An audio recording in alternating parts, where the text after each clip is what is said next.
हाँ तो बच्चों जैसे एम्पियर्स लॉ के अंदर हमने एक लंबे सिलेंडर की फील्ड देखी, सॉलिड सिलेंडर की देखी, सोलोनॉइड की देखी, टोरॉइड की देखी थी और भी तरह तरह की फील्ड निकाल के देखी। अभी एक इसके अंदर स्पेशल केस आता है जिसमें एक इनफाइनाइट शीट होती है, उसकी मैग्नेटिक फील्ड हम आपको बताने जा रहे हैं। इनफाइनाइट शीट में ये जैसे एक मान लीजिए इनफाइनाइट शीट है और इसके अंदर जो करंट है ना वो मान लिया ऐसे अंदर की तरफ जा रहा है क्रॉस, इस तरह से। इनफाइनाइट शीट का मतलब ये शीट ऐसी है जिसकी लंबाई इनफाइनाइट आपको दिखी रहेगी, हाँ? करंट ऐसे जा रहा है इसमें, क्रॉस जो मैंने बनाया ना ये करंट का डायरेक्शन है, जैसे ये क्रॉस क्रॉस आपको दिख रहा है तो ये करंट इस तरह से अंदर की तरफ करंट जा रहा है और मोटाई शीट की 0 होती है, शीट का मतलब मोटाई तो नेग्लिजिबल ही होती है। इसके अंदर हम एक टर्म यहां पर डिफाइन करते हैं के। के का मतलब होता है current in unit width, unit width मतलब ये जैसे इसकी लंबाई तो जैसे मान लीजिए कि ये हो गई थी, ये इसकी लंबाई हो गई, चौड़ाई ये हो गई, अंदर की तरफ चौड़ाई मैंने माना था, तो 1 मीटर की चौड़ाई में जितना करंट होगा उसको हम यहाँ के बोल देते हैं। 1 मीटर चौड़ाई में जो करंट होगा उसको के बोल देते हैं। अब अगर हम इसको सॉल्व करें तो हमें जैसे मैग्नेटिक फील्ड निकालनी है मान लीजिए, तो मैग्नेटिक फील्ड अगर मैं निकालूंगा तो जैसे इस जगह पे देखा जाए यहां पर अगर मैग्नेटिक फील्ड देखूं मैं तो इस वाले एलिमेंट की वजह से एक जैसे यहां पे एक एलिमेंट छोटा सा लें और इसकी वजह से देखें तो फील्ड का डायरेक्शन जो आएगा वो कुछ इधर आ जाएगा। अगर ऐसा ही एक एलिमेंट यहां लें और उसके कारण देखें तो फील्ड का डायरेक्शन कुछ इधर आ जाएगा, ऐसा आ जाएगा। तो कुल मिला के जो फील्ड का डायरेक्शन होगा वो इस तरफ होगा, फील्ड का जो डायरेक्शन होगा वो इस तरफ होगा। तो कोई भी एक यहां पर मैं पॉइंट चूज करूंगा तो यहां पर पॉइंट जो है उस पर जो फील्ड का डायरेक्शन आएगा वो कुछ इस तरह से आ जाएगा, ऐसा डायरेक्शन आएगा इस तरह से। ऐसा ही एक पॉइंट मैं यहां लूंगा ना तो यहां पे फील्ड का डायरेक्शन कुछ ऐसे आ जाएगा, देख लें जैसा ये इस एलिमेंट की वजह से डीएल क्रॉस आर ऐसे आएगा, इसकी वजह से डीएल क्रॉस आर ऐसे आएगा और फील्ड का डायरेक्शन ऐसा आ जाएगा। तो ये जो इनफाइनाइट शीट है, इस शीट के इस तरफ फील्ड का डायरेक्शन इस तरह से होगा और इस तरफ फील्ड का डायरेक्शन इस तरह होगा। हम अब ऐसा करते हैं कि यहां पर एक एम्पीरियन लूप लेते हैं, एक पीले रंग का हम एम्पीरियन लूप यहाँ पे चूज करते हैं और इस एम्पीरियन लूप के लिए हम एम्पियर का लॉ अप्लाई करेंगे। ये देखिए एक मैंने एम्पीरियन लूप ले लिया। एम्पीरियन लूप हमेशा ऐसा लिया जाता है कि या तो फील्ड के डायरेक्शन में हो या फील्ड के परपेंडिकुलर हो। इस एम्पीरियन लूप का नाम मैं लिखता हूं ABCD और ये जो एम्पीरियन लूप लिया है उसको डायरेक्शन मैंने ऐसे असाइन कर दिया, इस तरह से डायरेक्शन असाइन कर दिया। अब मैं इस एम्पीरियन लूप के लिए एम्पियर का लॉ लिखने जा रहा हूं।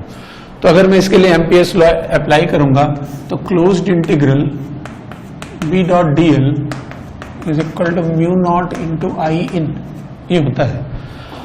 अब देखिए मैं यहां से चालू करता हूं, यहां से यहां तक जब मैं जाऊंगा A से B में मैं जाऊंगा तो जो dl वेक्टर है वो इधर है और जो मैग्नेटिक फील्ड वेक्टर है, जो dl है वो इधर है और जो मैग्नेटिक फील्ड वेक्टर है वो मैग्नेटिक फील्ड वेक्टर कुछ ऐसा है, वायर के पैरेलल आ रहा है मैग्नेटिक फील्ड वेक्टर। मैंने बताया था ना इस तरफ मैग्नेटिक फील्ड इधर आएगी, इस तरफ इधर आएगी। तो A से B जाऊंगा तो फील्ड इधर है, सॉरी dl वेक्टर इधर है और फील्ड वेक्टर इधर है, तो इनके बीच का एंगल 90 डिग्री हो गया। तो A से B तक का B.dl जो आएगा वो 0 आ जाएगा। अब मैं मान लेता हूं ये चौड़ाई इसकी W है, यहां से यहां तक ये जो चौड़ाई है इसको मैं W मान ले रहा हूं। B से C तक जाऊंगा तो मैग्नेटिक फील्ड भी इधर ही है और dl वेक्टर भी इधर ही है, तो B.dl B into L हो जाएगा और यहां से यहां तक हमने इसको W माना है तो B into W हो जाएगा। सिमिलरली C से D तक जो dl वेक्टर है वो इधर है और फील्ड वेक्टर इधर है, फील्ड का डायरेक्शन ऐसे है, 0 डिग्री 90 डिग्री एंगल होगा तो 0 हो जाएगा। यहां से यहां तक देखें जिधर फील्ड है उधर ही dl है, तो यहां से यहां तक ये B इंटू डब्ल्यू हो जाएगा, ये हो जाएगा म्यू नॉट इंटू आई इन। अब इसके अंदर करंट कितना जा रहा है, हमने आपसे बोला था ना कि 1 मीटर चौड़ाई का करंट W है, तो 2 मीटर चौड़ाई का सॉरी 1 मीटर चौड़ाई का करंट K है, तो 2 मीटर चौड़ाई का करंट 2K होगा, 5 मीटर का 5K होगा, तो W मीटर का क्या होगा, WK हो जाएगा।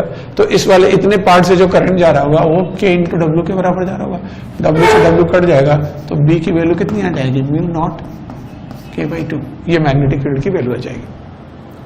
तो इनफाइनाइट शीट की जो मैग्नेटिक फील्ड होती है वो मैग्नेटिक फील्ड इस इक्वेशन से दी जाती है। ये फार्मूला आपको याद भी रखना है कि किसी भी इनफाइनाइट शीट की जो मैग्नेटिक फील्ड होगी वो म्यू नॉट K/2 के बराबर आ जाएगी।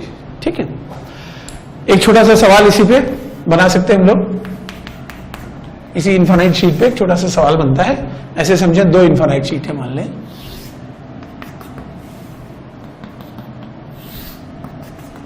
दो इनफाइनाइट शीट है और इसके अंदर जो करंट जा रहा है वो ऐसे जा रहा है और इसके अंदर जो करंट जा रहा है वो बाहर की तरफ आ रहा है, डॉट बना दे रहा हूं मैं। यहां पर जो भी करंट आ रहा है बाहर की तरफ आ रहा है, और इसका जो करंट पर यूनिट विड्थ है वो K है, और इसका जो करंट पर यूनिट विड्थ है वो भी K है। फर्क इतना है कि इस इनफाइनाइट शीट के अंदर जो करंट जा रहा है वो अंदर की तरफ जा रहा है, क्रॉस बनाया है मैंने, यहां पे डॉट बनाया है, यानी कि करंट बाहर की तरफ आ रहा है। तो एक का जो करंट है वो अंदर की तरफ है, दूसरे का बाहर की तरफ है। अभी इसके अंदर जैसे मान लेते हैं कि एक पॉइंट यहां पे मैं ए ले लेता हूं, और आपसे कोई कहता है कि ए पे मैग्नेटिक फील्ड बताओ, तो किसी भी इनफाइनाइट शीट के कारण जो मैग्नेटिक फील्ड होती है वो म्यू नॉट K/2 आती है। फार्मूला आपने पास रखा हुआ है, तो अगर आप ध्यान से देखेंगे तो ये इसकी वजह से यहां पर मैग्नेटिक फील्ड का मैं डायरेक्शन देखता हूं। देखें ये एक वायर है, डीएल इधर हो गया, आर इधर हो गया, तो डीएल क्रॉस आर इधर आएगा, तो इसके कारण जो मैग्नेटिक फील्ड आएगी वो इधर आएगी, इस दिशा में आएगी। इसके कारण देखें मैं, ये डीएल वेक्टर है, सॉरी हाँ डीएल वेक्टर ये है, डीएल वेक्टर ये है, और आर वेक्टर भी अगर यहां से देखेंगे तो ये डीएल हो जाएगा, और आर सॉरी डीएल अंदर की तरफ होगा, ये डीएल अंदर की तरफ हो गया, और आर इस पॉइंट की तरफ, तो डीएल क्रॉस आर इधर ही आ जाएगा। तो इस शीट के कारण भी फील्ड इधर ही आ जाएगी। दोनों जो फील्ड आएगी वो बराबर हो जाएगी म्यू नॉट K/2। के सेम दिया मैंने, म्यू नॉट K/2, तो ये म्यू नॉट K के बराबर हो जाएगा। डायरेक्शन इसका लेफ्ट साइड हो जाएगा, ठीक। अब अगर यहां पे फील्ड देखूं मैं, तो यहां पर इस वाले वायर के कारण ये डीएल हो गया, आर वेक्टर इधर होगा, तो इसके डीएल क्रॉस आर इधर आ रहा है, और इसकी वजह से आप देखेंगे तो डीएल इधर है, इस तरफ है, आर इधर है, तो डीएल क्रॉस इधर आ रहा है, तो इन दोनों के कारण जो फील्ड होगी वो अपोजिट डायरेक्शन में होगी। तो इस जगह पर बी पॉइंट पर, इस पॉइंट को अगर मैं बी बोलूं, तो बी पर जो मैग्नेटिक फील्ड आएगी ये 0 के बराबर हो जाएगी। उसी तरह से इस पॉइंट को सी ले लिया जाए तो सी पर जो मैग्नेटिक फील्ड आएगी ये भी 0 के बराबर आ जाएगी, ठीक है। तो इस तरह से हम लोग इनफाइनाइट शीट की जो मैग्नेटिक फील्ड है उसको निकाल सकते हैं। जय श्री कृष्ण बच्चों। देखिए, तो हम लोग आज पढ़ने जा रहे हैं किसी भी मूविंग चार्ज के ऊपर, कोई भी अगर चलता हुआ चार्ज है तो उसके ऊपर मैग्नेटिक फोर्स कितना लगेगा। तो जब भी कोई चार्ज चलता है किसी भी मैग्नेटिक फील्ड के अंदर, तो उसके ऊपर फोर्स एक्ट करता है। वो फोर्स जो है, वो जो फोर्स एक्ट करता है, उस फोर्स को हम लोग लॉरेंज लॉ के नाम से जानते हैं। मतलब ये जो मैं आपको बताने जा रहा हूं, it is called Lorentz law. Lorentz के नियम के नाम से जाना जाता है। और ये लॉरेंज का नियम, जब भी कोई कभी भी मैग्नेटिक फील्ड के अंदर कोई चार्ज चलता है, तो उस मैग्नेटिक फील्ड में जब चार्ज चल रहा है तो उस पर लगने वाले फोर्स के बारे में बताता है। लॉरेंज नाम के एक साइंटिस्ट थे, इन्होंने किसी भी चार्ज को, कोई मूविंग चार्ज है उसको मैग्नेटिक फील्ड में चला के देखा, और अलग अलग कंडीशन में उसके ऊपर लगने वाले फोर्स को स्टडी किया। चार्ज की वैल्यू बदल के, चार्ज की वेलोसिटी बदल के, एंगल बदल के, फील्ड बदल के, तरह तरह से इन्होंने एनालाइज किया कि किसी भी मूविंग चार्ज के ऊपर कितना मैग्नेटिक फोर्स एक्ट करता है, ठीक है। तो ये लॉरेंज का जो नियम है, ये नियम मैं आपको बताने जा रहा हूं। जैसे मान लीजिए कि ये मैग्नेटिक फील्ड है, ऐसा एज्यूम कर लीजिए कि ये मैग्नेटिक फील्ड है, मैग्नेटिक फील्ड की वैल्यू B के बराबर है, और कोई एक चार्ज Q जो है ये V वेलोसिटी से मूव कर रहा है। कोई भी चार्ज Q जो है V वेलोसिटी से मूव कर रहा है, मैग्नेटिक फील्ड B के बराबर है, और ये जो एंगल है ये थीटा के बराबर है। चार्ज Q V वेलोसिटी से मूव कर रहा है, तो इस चार्ज के ऊपर लगने वाला जो मैग्नेटिक फोर्स है, जब लॉरेंज ने एक्सपेरिमेंट वगैरह किए, प्रयोग करके देखा, तो लॉरेंज को ये पता चला कि ये जो मैग्नेटिक फोर्स होता है ये प्रोपोर्शनल होता है चार्ज की वैल्यू के। जितना ज्यादा चार्ज होगा ऑब्वियसली उतना ज्यादा फोर्स लगेगा, यार सीधी सी बात है, चार्ज की वजह से ही तो फोर्स आ रहा है, तो जितना ज्यादा फोर्स चार्ज होगा उतना ज्यादा फोर्स आएगा। तो ये फोर्स जो है वो चार्ज के प्रोपोर्शनल होगा। ये जो फोर्स आएगा ये V के प्रोपोर्शनल होगा, स्पीड के प्रोपोर्शनल होगा। ये जो आएगा ये मैग्नेटिक फील्ड के प्रोपोर्शनल होगा, जो मैग्नेटिक फील्ड B है उसके प्रोपोर्शनल होगा। जितनी ज्यादा फील्ड उतना ज्यादा फोर्स। और मजे की बात यह है कि ये प्रोपोर्शनल होगा साइन थीटा के भी। साइन थीटा के प्रोपोर्शनल होने का मतलब रुझान ये है कि कहीं ना कहीं क्रॉस प्रोडक्ट भी आना है। मैंने आपको बताया भी था कि मैग्नेटिज्म जो है वो उसका डायरेक्शन का चैप्टर है, दिशा इसमें हर जगह आती है, और उस दिशा में भी क्रॉस प्रोडक्ट की कॉम्प्लिकेसीज आती हैं। तो ये F प्रोपोर्शनल टू Q हो गया, प्रोपोर्शनल टू V हो गया, प्रोपोर्शनल टू V हो गया, प्रोपोर्शनल टू साइन थीटा हो गया। जब इन्होंने प्रोपोर्शनलिटी हटाई तो देखा कि प्रोपोर्शनलिटी कांस्टेंट जो आता है ना वो 1 आता है। ये देखा इन्होंने, प्रोपोर्शनलिटी कांस्टेंट की वैल्यू 1 आई। अब ठीक है 1 आई तो 1 आई, अब क्या करेंगे भाई, तो प्रोपोर्शनलिटी कांस्टेंट 1 के बराबर आ गया।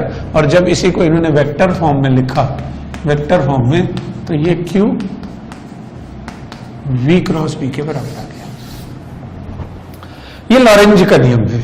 लॉरेंज ने किसी भी मूविंग चार्ज के ऊपर लगने वाले मैग्नेटिक फोर्स के बारे में बताया था। Magnetic force on a moving charge, ठीक है, कोई चार्ज मैग्नेटिक फील्ड के अंदर चल रहा है तो उसके ऊपर जो मैग्नेटिक फोर्स लगता है वो इसके बराबर होता है। अब इस फोर्स को ध्यान से देखें तो इस फोर्स की बहुत सारी प्रॉपर्टीज आपको समझ में आ जाएंगी। ये जो फोर्स आ रहा है क्यू वी क्रॉस बी वाला, बहुत सारी इसके अंदर प्रॉपर्टीज आएंगी। एक तो सीधे जो सबसे पहली बात समझ में आ रही है वो ये समझ में आ रही है कि ये जो फोर्स होता है ना, ये वेलोसिटी और मैग्नेटिक फील्ड दोनों के परपेंडिकुलर होता है।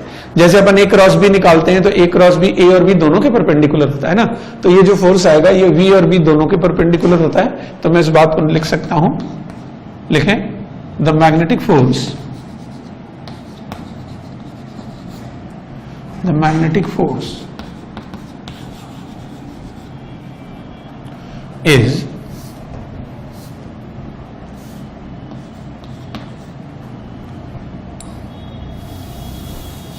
ये जगह थोड़ी कम पड़ रही है,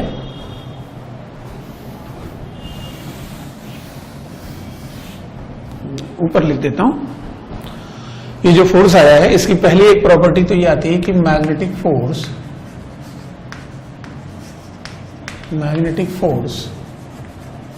is perpendicular to both velocity and magnetic field.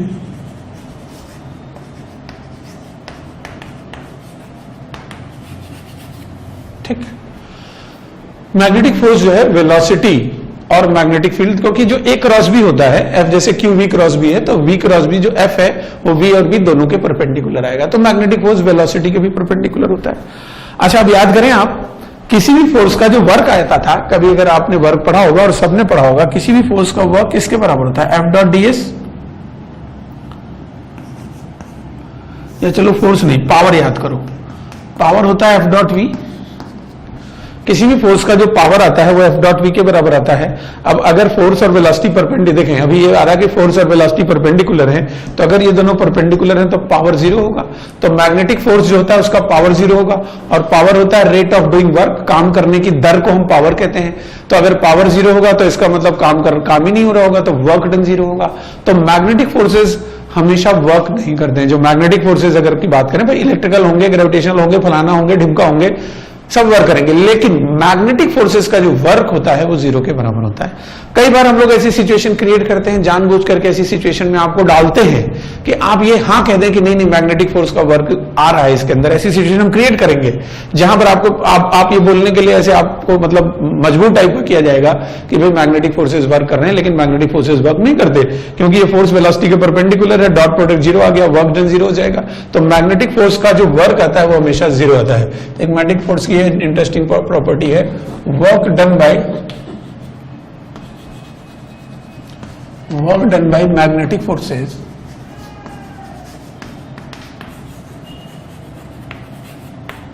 Is always zero. और ऑलवेज का मतलब ऑलवेज ही होता है, हाँ, ऑलवेज का ये मतलब नहीं होता है कि कहीं पे आप मान लें कि नॉन जीरो भी है। मैग्नेटिक फोर्सेस का वर्क डन हमेशा जीरो के बराबर होता है। Work done by the magnetic forces is always zero. एक और मजेदार बात बताएं आपको, मैग्नेटिक फोर्सेस का वर्क डन हमेशा जीरो होता है। थोड़ा सा याद करें वर्क एनर्जी थ्योरम, के फाइनल माइनस के initial equal W all. Work energy theorem से अगर आप याद करें तो अगर सिर्फ किसी बॉडी पे मान लीजिए कि सिर्फ मैग्नेटिक फोर्सेस ही लग रहे हैं और कोई फोर्स नहीं लग रहा है, तो वर्क डन जीरो आएगा। वर्क डन जीरो आएगा तो अगर वर्क डन जीरो आ गया तो काइनेटिक एनर्जी जो फाइनल होगी वही इनिशियल होगी, और अगर काइनेटिक एनर्जी में बदलाव नहीं हो रहा है तो पार्टिकल की स्पीड में भी नहीं बदलाव होगा। यानी कि मैग्नेटिक फोर्सेस कभी भी पार्टिकल की स्पीड नहीं बदल सकते। वेलोसिटी बदल देंगे, डायरेक्शन बदल देंगे, पार्टिकल ऐसे जा रहा है घुमा के ऐसे ऐसे भेज देंगे उसको, लेकिन उसकी स्पीड में कोई बदलाव नहीं कर पाएंगे। ये मैग्नेटिक फोर्स की एक बड़ी इंटरेस्टिंग सी प्रॉपर्टी होती है कि अगर सिर्फ भाई ग्रेविटेशनल फोर्स स्पीड बदल देगा, इलेक्ट्रिकल फोर्स स्पीड बदल देगा, लेकिन अगर सिर्फ मैग्नेटिक फोर्सेस लग रहे हैं तो पार्टिकल की स्पीड में कोई बदलाव नहीं कर सकते हैं। ये भी मजेदार बात है। लिखें magnetic forces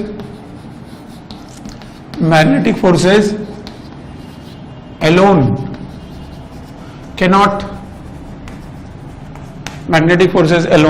cannot change the speed of the object. Magnetic forces alone cannot change the speed of the object. Magnetic forces जो होते हैं वो पार्टिकल की स्पीड चेंज नहीं कर सकते हैं, कभी भी उसकी स्पीड में बदलाव नहीं कर सकते हैं. Magnetic forces alone cannot change the speed of the object. ठीक है, कभी भी स्पीड में बदलाव नहीं कर सकते. इलेक्ट्रिकल फोर्सेस होंगे और भी कई फोर्सेस होंगे तो वो भले ही स्पीड में बदलाव करें, लेकिन जो मैग्नेटिक फोर्सेस होते हैं वो कभी भी स्पीड में बदलाव नहीं कर सकते. और अगर कभी भी देखिए, वो यहां से क्लियर भी है, मतलब कोई जरूरी नहीं कि हम इसको नोट ही कराएं, लेकिन यहां से देखें कि अगर v और v पैरेलल है, यानी वेलोसिटी और फील्ड पैरेलल है, तो पैरेलल वेक्टर्स का क्रॉस प्रोडक्ट 0 आता है, तो मैग्नेटिक फोर्स 0 आ जाएगा. यानी जब भी चार्ज की वेलोसिटी और मैग्नेटिक फील्ड पैरेलल होती है तो जो फोर्स होता है मैग्नेटिक फोर्स वो 0 होता है. ठीक है, इस बात को भी नोट कर लेता हूं. If vector v and vector b are parallel, then magnetic force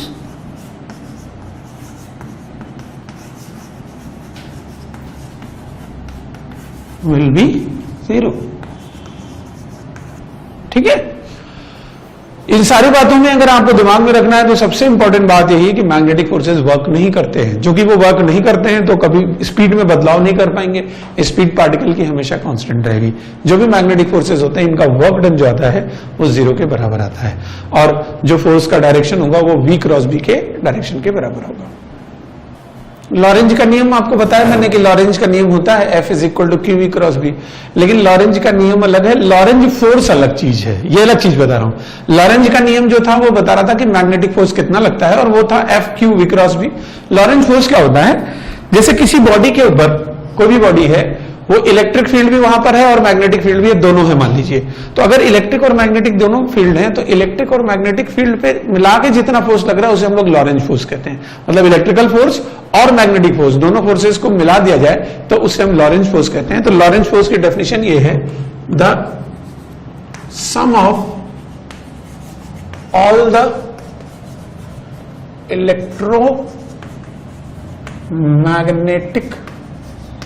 sum of all the electromagnetic forces acting on the charge is Lorentz force. Sum of all the electromagnetic forces acting on the charge is Lorentz force. जो charge के ऊपर जितने भी electromagnetic forces लग रहे हैं उन सब का जो जोड़ होता है उसे हम लोग लॉरेंज फोर्स कहते हैं. ठीक है, और जो लॉरेंज फोर्स की वैल्यू आती है वो भाई इलेक्ट्रिकल फोर्स जो होगा वो क्यू वेक्टर ई हो जाएगा, और जो मैग्नेटिक फोर्स होगा वो क्यू वी क्रॉस बी हो जाएगा. इसे हम लॉरेंज फोर्स कहते हैं. ठीक है, थ्योरी ऑफ रिलेटिविटी के डेवलपमेंट में इस लॉरेंज फोर्स का बहुत बड़ा हाथ होता है. खास बात इस लॉरेंज फोर्स की ये होती है कि लॉरेंज फोर्स जो है वो फ्रेम पे डिपेंड नहीं करता है. जैसे मान लीजिए आपने वेलोसिटी बदल दी या फ्रेम बदल दिया, देखने का नजरिया बदल दिया, फ्रेम बदल दिया, तो जो वेलोसिटी है, जो v है वो बदल जाएगा. अगर आप ट्रेन से देखेंगे तो किसी चीज की वेलोसिटी अलग होगी, अलग अलग फ्रेम से वेलोसिटी अलग अलग होती है. तो अगर आपने वेलोसिटी बदल दी तो ये वाला फोर्स बदल जाएगा, ये बदल जाएगा. मान लीजिए घट गया तो ये अगर घटेगा ना तो ये उतना ही बढ़ जाएगा, और इन दोनों का जो जोड़ होता है वो कांस्टेंट आता है. मतलब Lorentz force is frame independent, frame पे डिपेंड नहीं करता है. अगर आप इसमें चेंज करोगे, फ्रेम बदल करके आपने इसमें चेंज किया, तो ये वाला जो फैक्टर है उसमें भी चेंज आ जाएगा. ये अपने सिलेबस का हिस्सा नहीं है, क्योंकि आपने तो यही पढ़ा है कि इलेक्ट्रिक फील्ड फ्रेम पे डिपेंड ही नहीं करती, इलेक्ट्रिक फील्ड की वैल्यू फिक्स होती है. लेकिन ये भी फ्रेम पे डिपेंड करता है, ये भी डिपेंड करता है, ये भी डिपेंड करता है. और ये अपने कोर्स का पार्ट नहीं है, लेकिन फिर भी हमें जानना जरूरी है कि अगर हम फ्रेम बदल देंगे तो इलेक्ट्रिकल और मैग्नेटिक दोनों फोर्सेस बदलेंगे, लेकिन जो नेट होगा जिसे हम लॉरेंज फोर्स कहते हैं वो कांस्टेंट रहता है. ठीक है, तो हम इस बात को ऐसे लिख सकते हैं, the Lorentz force is independent Lorentz force is independent of the frame of reference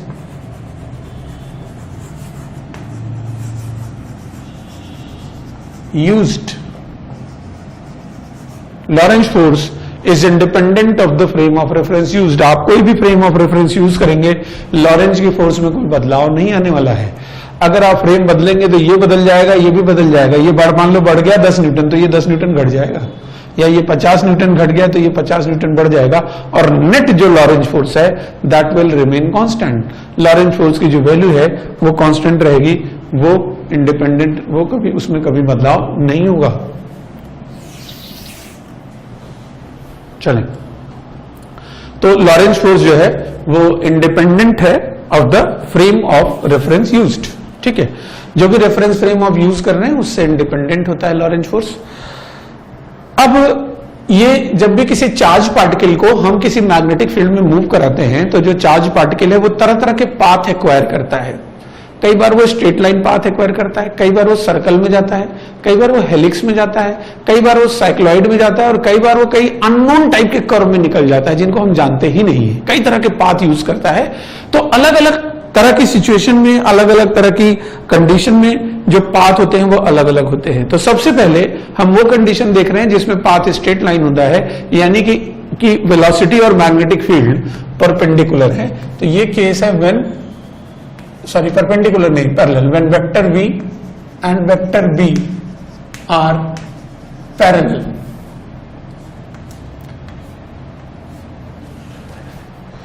velocity vector और मैग्नेटिक फील्ड पैरेलल है. पैरेलल का मतलब ये है, ऐसे समझिए, और ये हमें मान रहा हूं ग्रेविटी और इलेक्ट्रिक फील्ड और बाकी सारी चीजें इग्नोर कर रहा हूं. मैं मान रहा हूं सिर्फ मैग्नेटिक फील्ड है, सिर्फ मैग्नेटिक फील्ड है इस तरह से, और एक चार्ज मैंने यहां पर ऐसे ले लिया और इस चार्ज को मैंने v वेलोसिटी दे दी. अब v और b पैरेलल है. अगर v और b पैरेलल है तो अपने पास जो लॉरेंज फोर्स का रूल होता है F, लॉरेंज का जो लॉ है वो q v क्रॉस b है. v और b पैरेलल है तो दो वेक्टर्स का, पैरेलल वेक्टर्स का क्रॉस प्रोडक्ट 0 आता है. तो इन दोनों का क्रॉस प्रोडक्ट 0 आ जाएगा तो फोर्स की वैल्यू 0 आ जाएगी. अब फोर्स 0 के बराबर आ गया तो अगर मान लिया जाए कि फोर्स 0 के बराबर आ गया तो इसके ऊपर कोई नेट फोर्स नहीं ऐड करेगा. नेट फोर्स ऐड नहीं करेगा तो ये जैसे जा रहा था, वो फोर्स ही नहीं, तो जैसे जा रहा था वैसे चलता चला जाएगा. तो ये स्ट्रेट लाइन पाथ में चला जाएगा. ठीक है, तो यहां पर मैं लिख देता हूं net force will be 0 and particle will move in straight line path.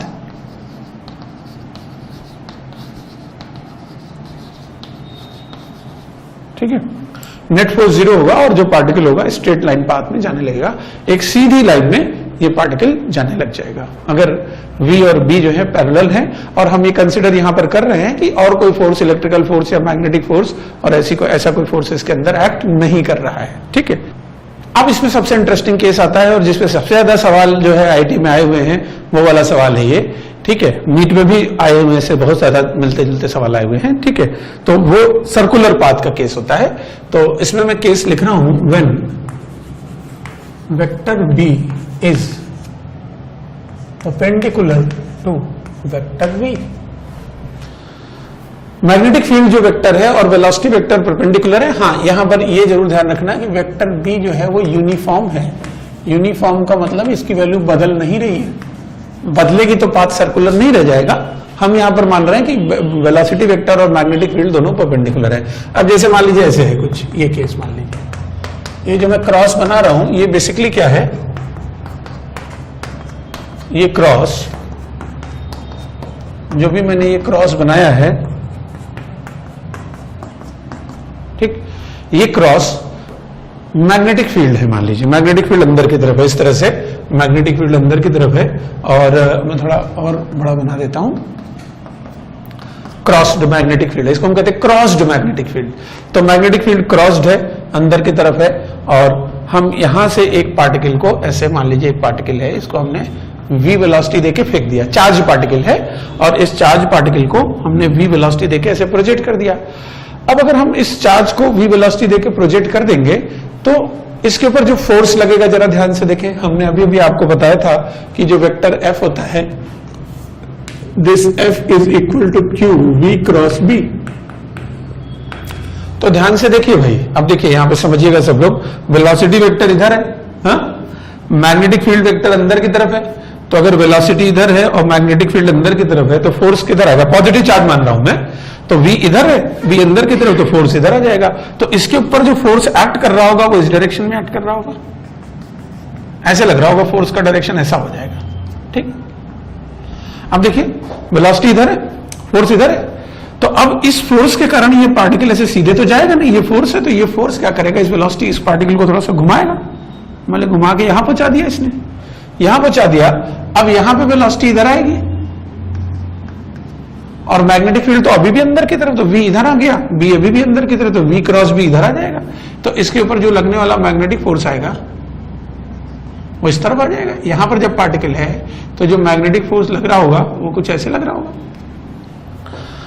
अब ये पार्टिकल जो है इस फोर्स के कारण थोड़ा और घूमेगा, और अब इसका मोशन आप समझे तो मैंने अभी आपको बताया कि जो मैग्नेटिक फोर्सेस होते हैं कभी स्पीड में बदलाव नहीं कर सकते, यानी इस पार्टिकल की स्पीड नहीं बदल रही होगी, एक बात।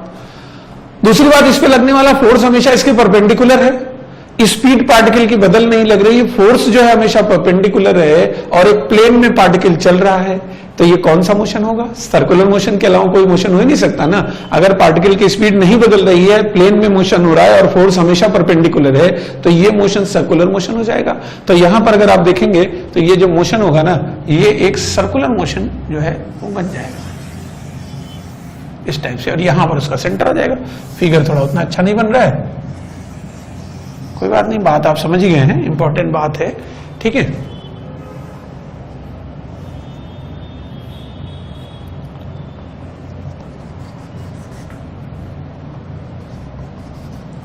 ये इसका सेंटर हो जाएगा। तो ये जो पार्टिकल है, देखो मैग्नेटिक फोर्स कभी स्पीड बदल नहीं सकता, ये मैंने आपको प्रूव करा ही दिया है। तो मैग्नेटिक फोर्स कभी भी स्पीड नहीं बदल पाएगा, अब स्पीड बदल नहीं पाया, ये फोर्स हमेशा परपेंडिकुलर है, फोर्स की वैल्यू हमेशा कांस्टेंट है, प्लेन में पार्टिकल चल रहा है, तो इस पार्टिकल का पाथ जो है वो सर्कुलर होगा, तो ये पार्टिकल सर्कुलर मोशन परफॉर्म करेगा, ठीक है। तो यहां पर मैं बात लिख दे रहा हूं, since speed is constant, since speed is constant and force is perpendicular to velocity,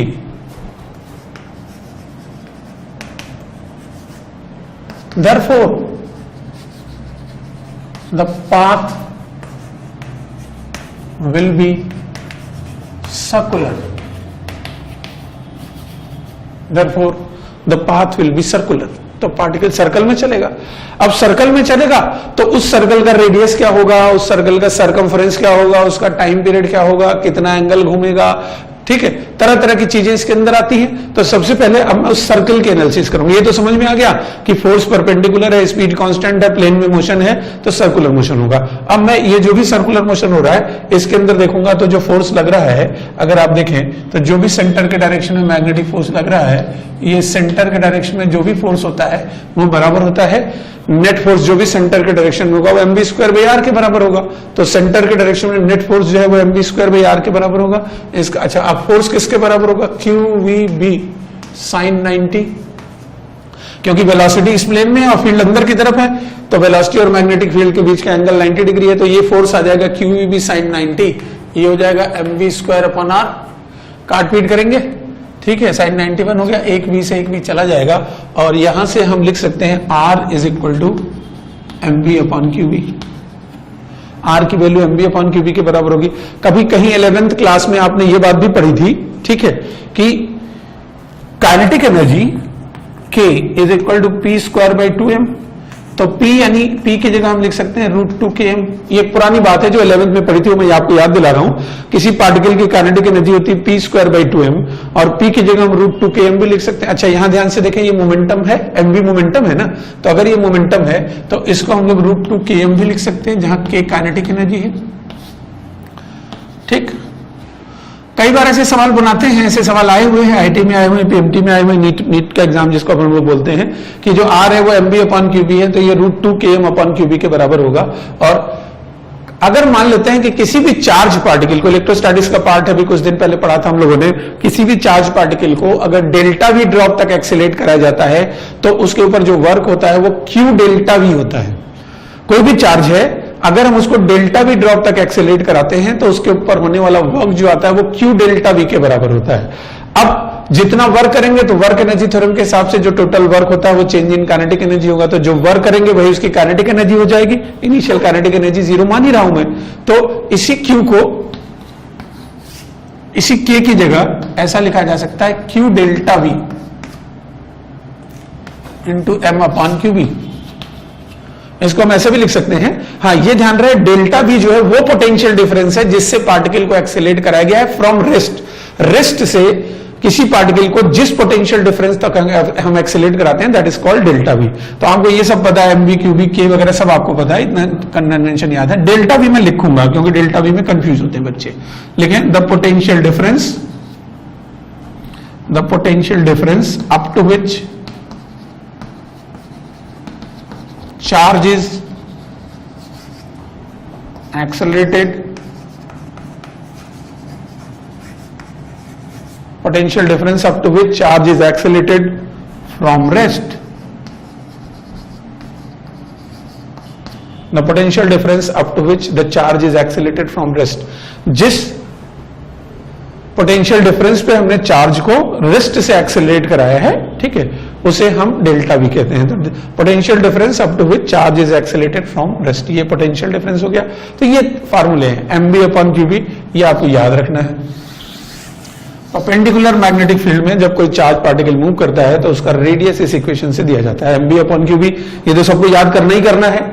अब अगर आपने ये याद कर लिया ना एमबी अपॉन क्यूबी, तो उससे फिर आप रूट 2 के एम अपॉन क्यूबी भी कर सकते हैं। काइनेटिक एनर्जी क्यू डेल्टा भी बोली जाती है, तो इस तरह से इसका रेडियस आ जाएगा। तो ये रेडियस के फार्मूले हो गए। इन तीनों फार्मूले पे सवाल आए हुए हैं, एग्जाम्स में आते रहते हैं। अब कुछ और बातें इसके अंदर पूछी जाती है। एक बात ये पूछी जाती है कि भाई ये जो पार्टिकल चक्कर काट रहा है इसका टाइम पीरियड क्या होगा। सर्कल में घूम रहा है, बहुत अच्छी बात है, सर्कल में घूम रहा है तो इसका टाइम पीरियड क्या होगा। तो अब अगर मुझे टाइम पीरियड निकालना है तो टाइम पीरियड किसी भी चार्ज पार्टिकल का या किसी भी समय सर्कुलर मोशन में टाइम पीरियड होता है 2 pi R upon V. 2 pi R upon V होता है। तो अब अगर मैं इसको लिखूंगा तो ये हो गया 2 पाई अपॉन वी और R M B upon Q B था। इस सर्कल में जो रेडियस था वो एमबी अपॉन क्यूबी था, वी से भी कट जाएगा और टाइम पीरियड का अपने पास एक बढ़िया सा फार्मूला बन जाएगा 2 पाई एम अपॉन क्यूबी। ये टाइम पीरियड का फार्मूला बन जाएगा। याद रखना है आपको, जब भी कोई charge particle uniform magnetic field में सर्कुलर मोशन कर रहा है तो जो टाइम पीरियड आता है 2 पाई एम अपॉन क्यूबी के बराबर होता है। ठीक है, इसको नोट भी कर लिया करें, जो भी बात होता है ना उसको आप अपनी, जो आप अपनी हैंड राइटिंग में लिखेंगे ना इन चीजों।